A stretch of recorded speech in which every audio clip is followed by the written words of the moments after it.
Mtendaji wa tume ya mipango, we ni mtu wa Mungu. Nilikuona ukiwajibika vyema kanisani.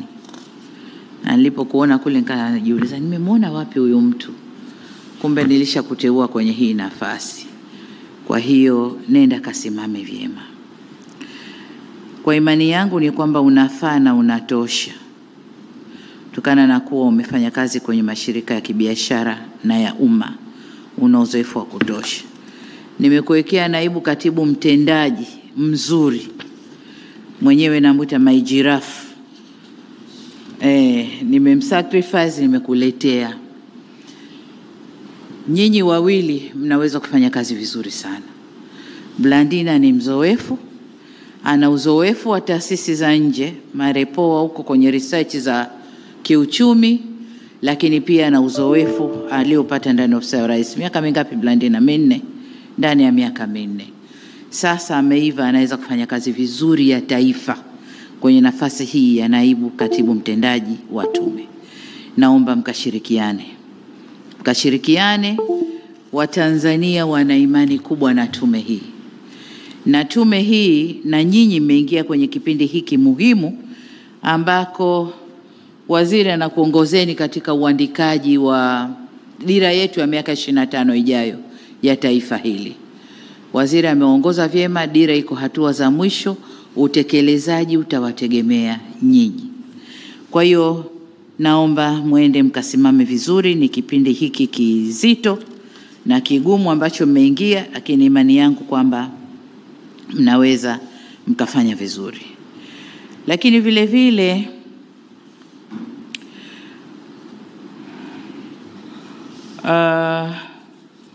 kuna miradi mikubwa ya kitaifa ambayo inataka coordination ya tume. Lakini uratibu wa miradi kwa ujumla ndani ya taifa letu ni kazi yenu, tume ya mipango. Na ndio maana imeitwa tume ya mipango. Kwa hiyo ndani ya wizara yenu kuna mipango na uwekezaji. Uwekezaji watakuwa wanapokea miradi mbalimbali, lakini nyinyi tume kazi yenu kuratibu na kuhakikisha kila mradi unaokuja kitaifa umekaa pale pake, unatekelezwa ulivyo au vilivyo kama tulivyokubaliana kwenye mikataba yetu na huo mradi. Lakini jingine ni kwamba tunataka tuhakikishe mipango na miradi mbalimbali ya kisekta inafungamanishwa na malengo ya kitaifa. Kwa hiyo sio tu dumping ya miradi, lakini ile miradi ifungamanishwe na malengo ya kitaifa. Kwa hiyo niombe sana mkakae vizuri huko, mkashirikiane na wizara, lakini nyinyi tume ndio tunasema nini, sukani, ndio mnyororo utakaoendesha wizara. Mnyororo wenu ukitoka meno, wizara haitakwenda vizuri. Kwa niombe sana sana sana mkashirikiane katika kufanya hiyo kazi. Swala jingine kwa upande wa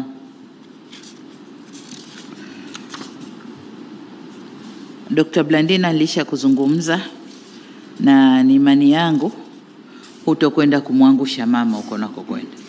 Kama nilivyokulea ndivyo utakavyokwenda kufanya kazi. Hiyo ni imani yangu. Ndugu Lazaro Jacob Twange, uliyekuwa DC, ulikuwa Ubungo. Haya, lakini nimetizama CV yako nikaona ulishapita kwenye mashirika ya umma.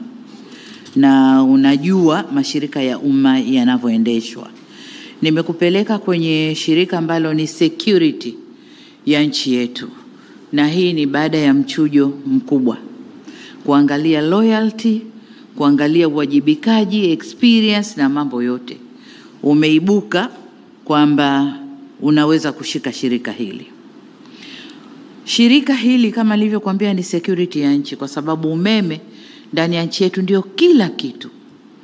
Chukulia mfano, umeme uzimwe sio maeneo ya uchumi, maeneo ya wananchi tu. Wakose umeme siku 2 siku 3, kelele ya kisiasa itakayopigwa hapo. Lakini sasa chukulia upande wa pili wa maeneo ya uchumi. Umeme ukikosekana, ina maana uchumi wa nchi unakwenda kuzorota. Tumefanya jitihada kubwa kama serikali ya kuweka uzalishaji wa umeme kwenye vyanzo kadhaa. Tuna chanzo kikubwa Julius Nyerere Hydropower, na ile ndiyo roho yetu kama nchi.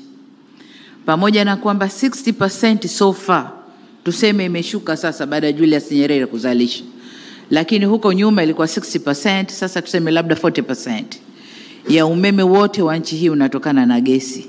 Kwa hiyo 60% utatokana sasa na vyanzo vingine baada ya Julius Nyerere kuanza kazi. Ni kuombe sana, tuna umeme wa kutosha. Chalinze pale tunaingiza umeme wa kutosha. Tatizo tulilonalo ni transmission, kwenda kupeleka kaskazini na huko wanaita nini, sijui nyanda za juu kusini, sijui magharibi ya nchi. Miradi hiyo ipo, lakini kukuwa na kusuasua kukubwa kwa kuanzwa kwa miradi hiyo.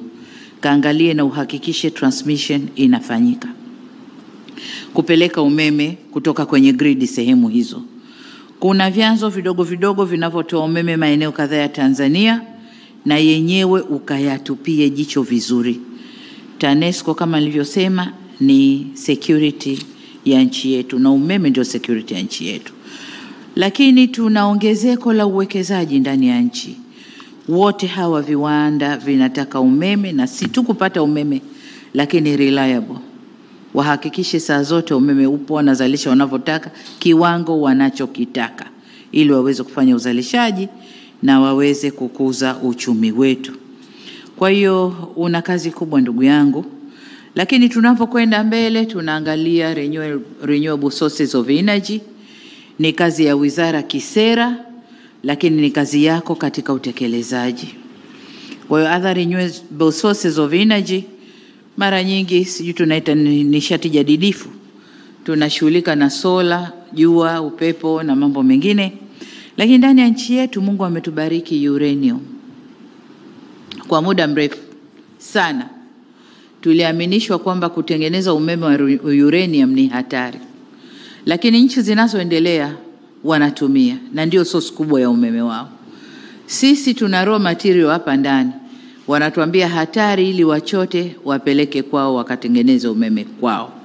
Sasa pamoja na wizara ni vyema kusimamia mradi wetu ule wa uranium kule Tunduru.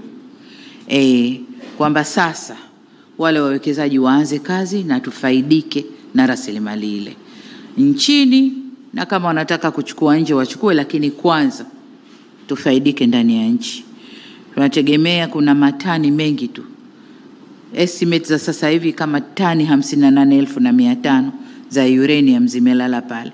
Nadhani wakianza kuchimba na wakiendelea kufanya discoveries kwenye eneo lile wanaweza wakapata nyingi zaidi. Huu mradi uende na tuanze. Umeme wa nyuklia kama wao wanautumia, tunaweza tukautumia na tukawa na umeme wa kututosha nchini, lakini na kuuza nchi jirani kama tunavyotaka kuuza sasa kwa Zambia, lakini nasi tunanunua kutoka Ethiopia. Sasa tukijitosheleza hatutakwenda kununua. Tumefanya jitihada kubwa kupeleka umeme vijijini.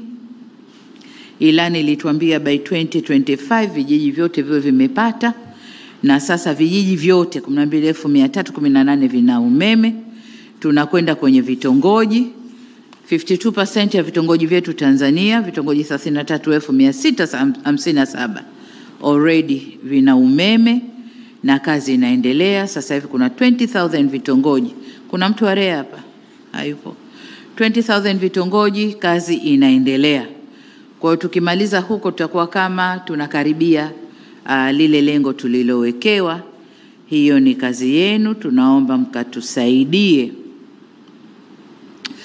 Kuna swala la nishati safi ya kupikia. Again, hili linagonga huku na huku, lakini kwenu lipo. Jinsi mtakavyoweza kusambaza umeme vijijini, mnakwenda kuchangia pia kwenye hilo swala la nishati safi ya kupikia, na kuelekea kwenye kufikia ile target yetu ambayo tumejiwekea by 2034.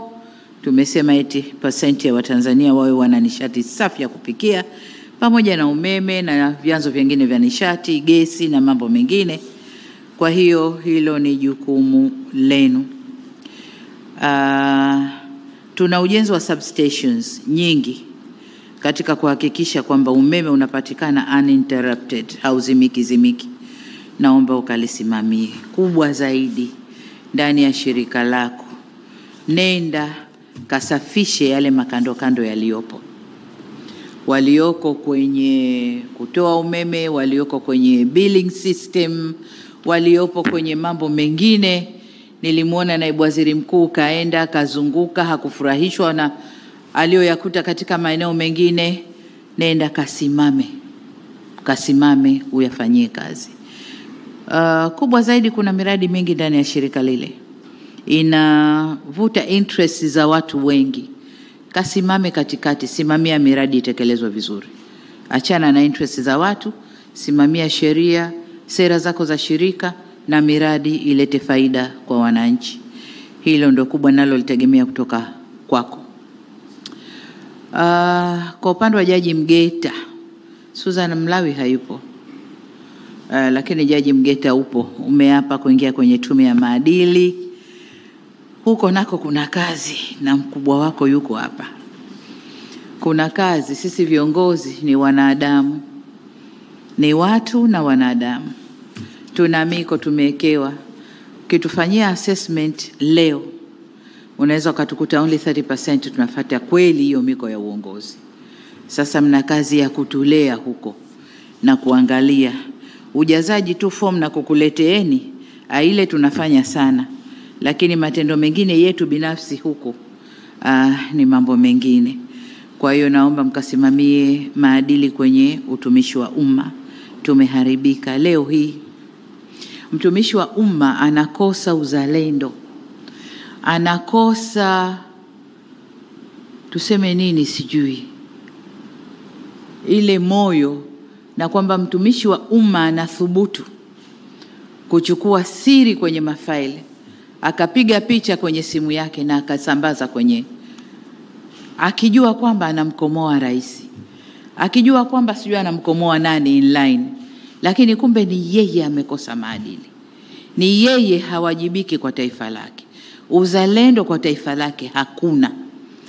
Kwa hiyo hayo ni mambo ambayo yapo. Hilo ni moja, lakini kuna mengi ndani ya utumishi wa umma. Katusaidieni, kwa sababu utumishi wa umma ndio engine ya uendeshaji wa nchi hii. Kwa hiyo katusaidieni viongozi kuwa na nini. Lakini kuna mradi ambao mmeuanzisha nami umenifurahisha, wa kuanza kuwajenga watoto huku na maadili ya umma, whether kupitia mashuleni au wapi. Lakini nimesoma somewhere kwamba tume sasa inataka kuanza kujenga maadili kwa vijana, aidha walioko universities au sekondari, lakini wakuwe na yale maadili. Itatusaidia sana, sababu Waarabu wanasema nakshi. Unajua nakshi, ile michoro, ile mapambo unayoyachora kwenye jabali yanakaa zaidi, lakini ukiyachora kwenye mchanga upepo ukipita Sasa watoto ni majabali yetu, yanakuja. Kwa hiyo mkijenga akili zile, mkizianza sasa hivi, zitakaa vizuri kuliko sisi wakubwa. Jitu lishapotoka huko nje, unaliteua, unaliweka, linakwenda na imani yake ile ile. Nikifika watanijua, baada ya miaka miwili mimi nataka niwe somebody, nionekane, badala ya kutumikia nchi anajitumikia mwenyewe. Kwa hiyo nendeni katukumbusheni maadili yetu yakoje. Basi nihitimishe kwa kuwataka wateule wote mkafanye kazi kuendana na viapo vyenu mlivyo hapa leo, mkawatumikie Watanzania kwa uadilifu na kwa uwezo wenu wote. Taifa hili ni letu, wawajibikaji wa kulijenga taifa hili ni sisi. Mlio hapa, tuliopo na waliopo ni sisi na hakuna mwingine. Na kwa sababu ya uzuri na madhubuti wa taifa letu, mnaona yanayotokea leo. Kwamba nchi, watu kutoka kwingine wanataka kuja kuvuruga huku ndani. Sasa hii kazi ya kulinda hilo sio yangu peke yangu, wala sio vyombo vya ulinzi na usalama peke yao, ni sote.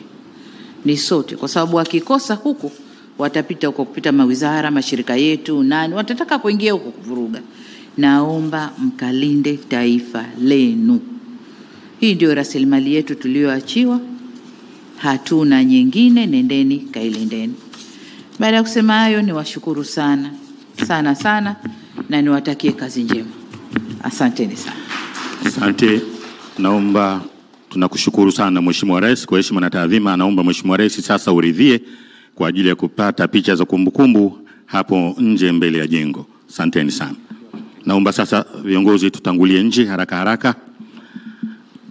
Sasa wale watakaohusika na picha, viongozi twendeni nje wote. Tufanye haraka. Waliowapa leo, waliokula kiapo cha maadili, lakini pamoja na familia za viongozi, twendeni nje haraka.